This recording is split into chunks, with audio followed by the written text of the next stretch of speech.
Welcome to Supplier Spot Spotlight, the podcast where we shine a light on the RV, park, and campground outdoor hospitality industry. Join us as we chat with suppliers, park owners, and staff, uncovering insights, strategies, and stories that will elevate your outdoor experience. Get ready for inspiration and innovation in every episode. Hey there, Bobby Sorden again with Suppliers Spotlight Vodcast.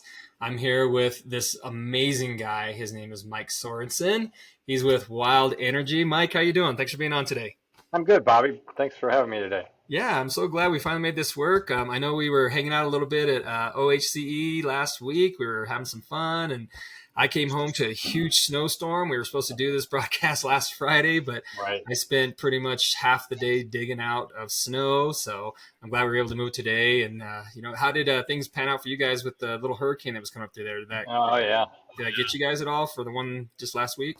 Nope, that passed us by, and there's another one now that's supposed to fizzle in the Gulf. So hopefully hopefully we're at the the hurricane season. Man, I know you guys, between you and Carolinas, you guys are just getting nailed at these hurricanes this year. So I'm glad that everybody's safe. And again, thanks for coming on. And we're going to talk a little bit about Wild Energy and how you got this thing going. But before we get started with that, I always like to ask people that I have on as a guest. I started Supplier Spot. I launched it this year. As you know, I used to work for one of the software companies, and I was really working hard to try to get them to integrate with Wild Energy, and I don't know if that's happening yet or not. Hopefully it is, and they're catching up to all the other ones out there. Right. But that's when I first met you is through the other software company. But yeah, so I created Supplier Spot whenever I no longer worked for that other company. It's just kind of a one-stop spot for park owners and staff members to find all these suppliers out there in one-stop spot. So what do you think about it? What are your thoughts on it?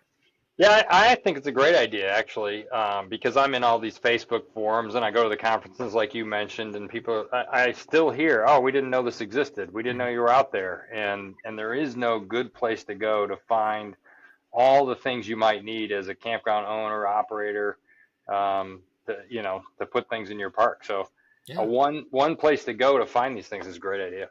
Yeah, and that's what I was hoping for. It was kind of nerve-wracking at first. I reached out to a bunch of people before I launched it saying, hey, is this a good idea? Do you think it's going to work? And I got great feedback. Had a little bit of couple naysayers out there, but, to each their own. So that's right. I'm going to all these conferences, getting it out there and talking with the suppliers because I just want to be a part of this industry. I really do enjoy it. And, and I mentioned to you a little bit before off camera, I'm actually working on shop.supplierspot.com, which is just a subdomain for those companies out there that actually sell products. They'll be able to sell directly through Supplier Spot. So I'm excited for that to come about as well. Yeah, it's cool. So let's talk a little bit about Wild Energy. How did Wild Energy get started? I mean, I know a little bit of the history, but I'd like to know exactly from when this idea popped into your head and how you got it going. Yeah, well, kind of like you, I think all good ideas come from seeing a need, and then trying to fill that gap. Mm-hmm. I was on the consumer side with an RV going to campgrounds. And I would go into these campgrounds, plug my RV in, and then one day we were camping with another couple, and the guy walked over and plugged his iPhone in, and I said, "Hold on a second, why would any business owner give me free utilities? That makes no sense, right? I always use the analogy, I can't walk into their camp store and take a candy bar, which is $1, and it probably costs them 35 cents, 50 cents." But they'll give me $15 worth of electric for free. So that didn't make sense. And it didn't make sense that the guy who's not using a lot of energy is paying for and subsidizing the other guy who's using a lot. And that disparity has really gotten greater as more electrification is rolled out. You got EVs and golf carts and scooters, and so that disparity just got bigger and bigger. So it made perfect sense to do Wild Energy, and we've been up to it now for 4 or 5 years. Yeah, that's awesome. I mean, it makes such a good point. I always think about, these RV parks where you have somebody who has just like a pop-up trailer and maybe they have an AC unit or not. And then right next to them is a, Class A diesel pusher with 3 AC units. Yeah. And, that one's pulling a lot more electric than the pop-up. So, but if they're paying almost the same site space, so I think it's a great idea what you did. And so explain to me how this all works. How does the sub-metering work? If they already have pedestals there, is it something you add onto that pedestal? Do they have to buy new meters? Do they have to buy new pedestals? I mean, just kind of explain if I was a park owner and you were approaching me to say, hey, you should think about doing this. How does this work? Yeah, the industry as a whole has been doing this for a long time, especially on the long-term sites, right? So metering has been around for decades, and you would typically find a meter on a long-term site. The reason that they never put a meter on a shorter-term stay is because of labor, right? You're not going to run out and read a meter for somebody that stayed for a couple of days or a week. And now with technology, it's all real time. So you don't have to run out. And you mentioned early on, it integrates with property management systems. So that data just flows right in. If you have existing meters, you literally just pull out the old dumb meter and put in the new one, which is a good idea because some of the old ones don't record as accurately. They run slower. You're not really capturing as much revenue. The ROI is off the chart if you don't have meters and you add meters. Because now you're recovering utilities that you weren't before, and that improves your net operating income, which is huge. So, typically on a park that did not have meters and you put them in, new, you're getting a return on that investment in less than a year. Yeah, that's awesome. So I'm looking here. I stopped on this part of your website right here. So it looks like this is one of your meters. So this could be an old pedestal with the old meter here, and you can just pull this out and then put yours right in its place. That's correct. Yep. Wow. Yeah. And so I guess it's quickly because I'm seeing here it shows 250 meters in just 2 days. So yeah, we worked hard on that one. That was we ran through that park and swapped them all out. And the interesting thing about that use case is that was a Florida park during peak season. And a lot of people think, well, I can't do it during, my peak season when I've got people occupying the sites, but you really can because the outage is just, 1 minute. So you roll through and swap them out and you're down for about a minute. Wow, that's awesome. And here, of course, you got some customers about what they've said about this. So this is great stuff. So, and you were talking about ROI. Oh, okay. Here's some of the integration properties you're with right now. Okay. So Campground, Camp Spot, New Book, Stayless, RMS. Okay. Got quite a few on there already. So. Yeah. And I think, I don't know if you asked me already or if that was offline that we were talking about what's coming up. So we've got all these integrations and we're really working on about half a dozen more. So there's a whole bunch more integrations coming shortly as we roll them out. So in the next 6 months, we'll have another 6 integration partners. So you're saying integrations, you're referring to like the reservation software type companies or other types of integrations? No, primarily the reservation systems, property management systems. We've got 2 of them coming up that are outside the campground space. So we've got 2 in the marine space that we're doing as well. Cool. So what is the purpose behind integrating with these reservation software systems? I mean, what exactly does it do for me as an RV park owner? Yeah, so I mean, you eliminate the labor even on the monthlies, right? Interestingly, especially if you have a big park, it might take you days to actually walk every site and capture those meters and record all that stuff, and then come back and key it all back into the system to generate the bill. Those PMS systems just pull it in directly and generate the bills. We can read the meter anytime. So if you want to create a record at midnight on the last day of the month, that's not typically when you're going to have somebody out walking in the bushes to grab a meter reading. But because, again, it's a technology system, it grabs it at any time of the day that you want to end that billing period. And that way, you got a 700-site park. You've ended everybody at the exact same time from a records and billing perspective. So the automation is huge. Capturing everybody's detailed records is huge. We've had we avoid charge-offs when people were running around writing that stuff down. They make mistakes. They make data entry mistakes. Then they get customer complaints. Then they got to write that off. I mean, you don't want to do that. Yeah. So it looks like you guys are doing water metering too, as well. We do some water as well. It's not as common in RV parks as it is in manufactured housing, but yep, we can do water as well. That's awesome. So you were talking about real time. So real time meaning like, okay, so let's pretend I'm not at my park. I'm the owner, but I'm not at the park. Do I have to be at my park in order to log in and see everything, or can I do it from anywhere with an internet connection? Anywhere with an internet connection, yeah. So it's basically all cloud-based. Yeah, and the beauty of that also is that every time that meter clicks over 1 kilowatt, we're recording that, in the cloud, and your guests can see that. So we have a second portal that is checkthemeter.com, where the guests can actually track their own usage and see it. And again, that was just born out of necessity, where we'd have customers, or consumers, I should say, that said, "Hey, I didn't really use that much energy," or "This meter's not reading correctly," and they would call the office, and the office would call us, and we'd run all these reports. So we said, hey, let's just put this online. Let's make it transparent. They can see their own data. They can see what they're using.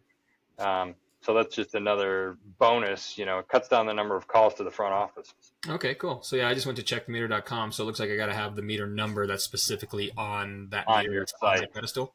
Yep, that's correct. So it doesn't, as long as it has, so that's how it regulates that meter. It knows that that number is tied to whatever campground you're at. So you don't need to know any other information other than that meter number. Right. And if you're familiar with App My Community, Joe and Rose, I just had them on a couple weeks ago. Yeah, awesome.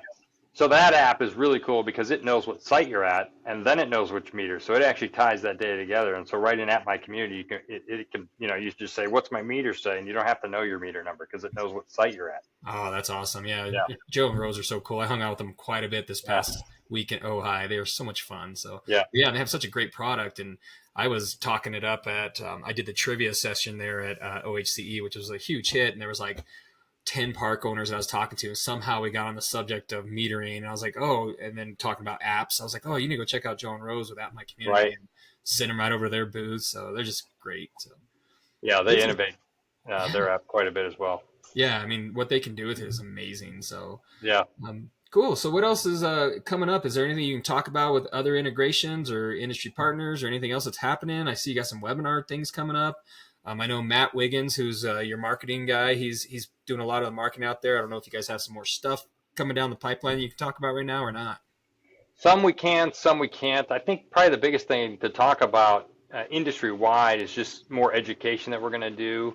Okay. We've run into park owners that have bought things off Amazon, and they try to DIY it, if you will. Yeah. I think what most people don't realize is that utilities is a regulated industry. And you can't just DIY it because now you're running afoul of usually state regulation, and they regulate metering. So there's a difference between what I would call metering and monitoring. If you buy something off Amazon, you can monitor, but you can't really bill for it. Okay. So you can use it for what does my pool house use, or if you want to get an idea of what people use. But when you're doing revenue grade billing and doing it through a PMS, you must use, a compliant meter. Yeah. And there's an ANSI standard for that. So that's one way to tell if your device complies with the ANSI C12 standard, that's a meter. If it doesn't, don't bill with it. Oh, that's good to know. Yeah, that's good information. Yeah. So when as a park owner, if I wanted to go with you and say, okay, we'll just round it up to 100 sites. If I have 100 sites, I would have to buy 100 meters from you.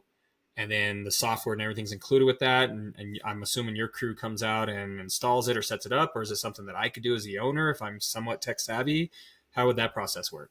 Yeah, good questions. So we typically don't go on site because it costs money to fly us all over the country. It's easier to use your local staff.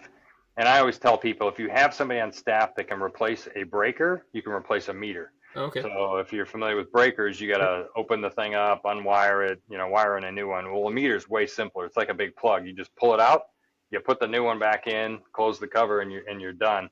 So usually the local park staff or maintenance people can do that. Swap meters is relatively simple. I think the harder part is we have some receivers that have to be set up. They're like Wi-Fi access points, but a different frequency. And so getting those things installed is part of the prerequisites to get things running.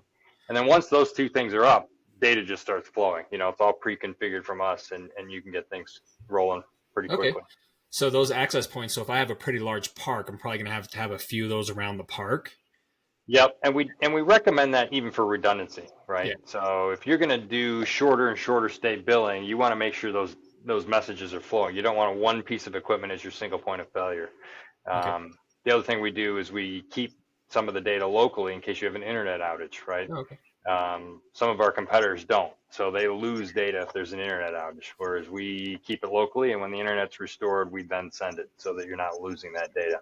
Okay, that's awesome. So then do those access points, do they just require a power source? That's it?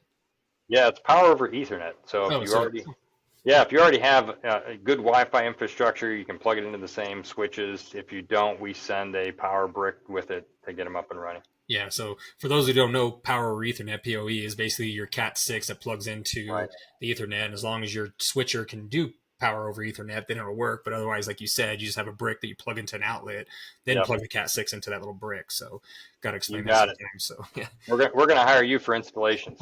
I did my whole house. You know, we built this house 3 years ago, and I wired up the whole thing with Ethernet. So Yeah. all of my access points are PoEs. So, and all my cameras outside are PoEs. So Yeah. yeah, I know. But a lot of times people are like, I don't even know what that means. So That's the hardest part. We can get people to put meters in, but getting that thing running is the hardest part. yeah, no, I totally get that. So, well, cool. So I jumped here on pricing. Of course, I know pricing is based on your park, your size, how many meters, how many access points, all that type of stuff. Now, do I have to pay like a monthly fee also for like using the software, or how does that work as well? What's Yeah, my continual fees? yeah, that's a good point. So the hardware fee, capital cost up front, buy the meters and the equipment. That's your one-time fee, and then we do have a monthly recurring meter fee for all the services, right? So I was trying to keep it simple in that we didn't want a PMS integration fee. We didn't want a startup fee. We didn't want a fee. And so we're pretty competitive. We charge around $6 for a small park and a small number of meters, and that's per meter per month. Okay. And then that goes down in volume. So if you're 1,000 site park, we drop that down quite a bit. So you're paying less per meter per month. And we actually do a lot of conversions from public utility meters to private metering, because if you think about some of the older campgrounds that got utility meters at every spot, they're paying the utility $25 per month per meter, right? So in comparison, we're $6 ish, and the utility is 25. So we have a great case study probably coming up in the next couple of months that we're trying to get done, where we're converting one park, and we're going to save them $30,000 a year on metering fees by moving to a wild energy solution. That's a good chunk of change right there. Yeah, I'm definitely on board for that. Yeah, that's awesome. So like just doing some quick calculations. So if I had a 100-site park, after I bought all the equipment, it's going to be like maybe about $600 a month. But then again, a lot of that can come back from the campers that are there as well, right? Yes. I do know, and now explain to me, and this is where I'm very naive when it comes to this. Campgrounds, most campgrounds, I think I'm asking the question correctly. Can I charge based on the energy or the metering to the camper, or like if it was say $1 a kilowatt, can I charge them $1.25 a kilowatt, or how does that work? Yeah, you can't do that. So unfortunately, every state regulates that you cannot profit on energy. So you have to pass it through, essentially. Take your rate, pass it through to the consumer. Okay. That will get more complicated. We're seeing that get more complicated with peak time rates and things. So it's going to get more complex in the future, and we're starting to plan for that. But we'll see peak time rates double, right? Wow. And if you're not charging for energy, that doubling of energy, will hit your bottom line. Mm-hmm. So we're hoping to be a solution for that in the future as well, where we're helping calculate and work with the PMSs to calculate that difference and charge that appropriately. Oh, that's awesome. Yeah, it seems like you guys got it all coming up with the science. It just really surprised me that here we are in 2024. You said you started this about 4 or 5 years ago. Why wasn't this being done before? Yeah, right. It's kind of surprising because the utilities had it 10 years before that, right? Yeah. So they were doing automated metering, I don't know, 2010 probably, a long time ago. Well, I mean, like our house, we're in a new neighborhood, and we just have, I can see the tower. There's a tower out there that has a big access point on it, and my meter just goes right to that tower. Yeah, it's funny. I'll drive around, and I look at that type of infrastructure. So I see their little receivers all over town. Yeah. Most people don't even know they're there. Yep. And most people don't even know what it is. Like we have a Facebook group for just our neighborhood. And they're like, what is this thing out front in my yard? And we're like, oh, that's your utility meter reading water in. And that way they don't have to come into your backyard and read it every time like they used to. So yeah, that's awesome, man. It seems like you got some cool stuff here. And I learned a lot of stuff here today. It's great to have you on board. I know you're the actual founder, CEO. I think recently too, and correct me if I'm wrong, you guys got a little bit of VC, venture capitalist or somebody come on board to help you out with getting this thing moving forward. Is that right? No, we've been privately funded for really? Since almost the beginning. Yeah, mostly just friends of mine that thought this was a good idea. So we have not taken on any major money at this point. Oh, cool! I thought for some reason you did, or maybe I'm getting you confused with. I think I'm getting you confused with. Who am I thinking? Oh, Access Parks. Tim, I think he took on some seed money. So that's awesome that you guys are able to do this and keep it going. That's kind of like me with Supplier Spot. Of course, I'm in a very much smaller bracket than you are, but I'm doing everything bootstrapped, paying for all my travel, everything. I don't even have friends that really help me out. So that's awesome. Yeah, I was just going to add, we've got hundreds of customers now, so that's paying our bills these days. Yeah, which is good. Got to pay the bills, and That's a lot right. of times to explain to people too, it was as I mentioned as the example, that $600 a month. That is so the software can continue to become better, to grow, and pay for the staff that's making this Right. work. A lot of times people are like, "Well, I don't want to pay that." But, the same problem I Yeah. have with the software companies. It's like, "Well, why should we pay you that?" It's like, "Well, we're trying to enhance the software. You want all these new features, we got to pay for that somehow. Just like the same way you got to pay for features at your park." So I got to throw it out there. That's what all those fees are paying for. So No, it's a good point. We do have to educate people on that, and there's some other solutions. I mentioned the DIY stuff where there's no recurring fees. Well, guess what? You get what you pay for. They don't have the software and the integration and the billing stuff and the compliance and we're monitoring these meters. So one of the things we solve is sometimes a meter goes out, it goes bad. You don't want to get to the end of the month or the end of the billing period and find out the meter wasn't recording, right? Yeah. That's another charge off. So we're getting messages from these meters every couple of hours, every day. We're processing probably 250,000 messages a day right now in meter reads alone. Wow, that's awesome. So going back to financing, do you guys do financing for stuff or have partners that they can work with? Or is there a way to do that? Or is it just like you got to pay up front? Do you have anything in the works on that? yeah, we will self-finance some of the projects. Once they get too large for us, then we do have a capital partner that does financing as well. Most of the owners just outright buy it, or they have a financing partner, but occasionally we do finance. We do work with Access Parks and Tango and some of the other companies, and so if you're doing a big Wi-Fi implementation, that can all be Wi-Fi meters, or wireless meters, I should say, can get rolled into a project like that as well. Oh, that's awesome. Yeah, that's good to know. Because I know sometimes, especially these smaller parks too, are getting started. They don't have a lot of funds right now, so it's nice to know there's other options out there to get the meters in place. So. Yeah, and that's another good point you're bringing up, is you don't have to do them all, right? So sometimes people are like, well, I don't have the money to do all my meters. Well, don't, do 10, do 20, do what makes sense for your business. And, a lot of times we'll help advise on that as well. We'll have conversations like, well, from what you just told me, don't do that part of your park. Start with, the north side and then roll it back every year. Yeah, that's a good point. Yeah. Yeah, that's awesome. Well, great, man. This was really interesting. A lot of good information. Anything else you want to touch base on before we take off? Oh, I'm sure Matt, as you mentioned, we'll watch this later and say, why didn't you mention this? And, probably, yeah. But we have him backstage right now, so we don't want to bring him out because he'll just mess things up. So. We covered a lot. We covered a lot of ground, so we did, yeah. Save something for another episode. There you go, yeah. And I know they can always go to your website, which I believe is wildenergyco.com. Correct. So, and just to make it quick and easy too, since it's a supplier spot spotlight, if you just wanted to come up here and type in Wild Energy, whenever you go to supplierspot.com, you'll see as soon as I started typing Wild, it popped up here. Even if you typed in electric or meter or anything like that, you're going to pop up. So when I click here on your name, this is actually your landing page here. So, and one thing I was going to let you know, or let Matt know too, if you ever want to go back here and edit it, you can add an actual YouTube video URL link, and I'll embed an infomercial video here, whichever one you choose to put on there. But all of their contact information is right up top here. You can call them, you can send them an email, you can actually do a direct message directly through the website if you didn't want to, send them an email or call them. Leaving a review, I really got to explain this, Mike, and a lot of people out there, is this is a review based on an interaction that they had with you on Supplier Spot. This is not a review of like a park that you worked with 3 years ago and they come on here and say, oh, I did not like what Mike did and messed up my park. That's not going to be allowed on the site since I own it. I'm not going to allow that. This is more like, oh, I contacted them right through Supplier Spot. They got to me right away. That's what this review piece is about. This is not a review site. This is a directory site.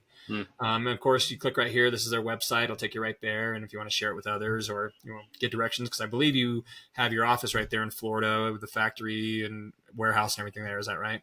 We do. The address listed there is actually our private mailbox and not our warehouse, but that's where all our mail goes. Okay, perfect. Yeah, so of course you don't want to just show up there, guys. Don't if you want to show get up a hold of them, if you want to get a hold of them, just send them an email or go to their website or call them. Yeah, right. We'll give you directions to the actual warehouse. There you go. Perfect. Well, great, Mike. Thanks again for being on and taking time out of your day. I know we've been trying to plan this for actually several months. We tried to do this earlier, but our schedules are just so busy. So yeah. Thanks again for being here. And Matt, I know you can hear us in the background. Thanks for setting this all up, getting it going. It was great meeting Matt at the Ojai last week, and looking forward to see you guys at some upcoming shows. Sounds good. We'll see you soon, Bobby. All right. Sounds good. Thanks, Mike. You guys have a good one. Thank you. Thanks for tuning in to Supplier Spot Spotlight. Keep shining bright in the RV, park, and campground outdoor hospitality industry. Stay tuned for more illuminating conversations with industry experts. Until next time, enjoy the great outdoors.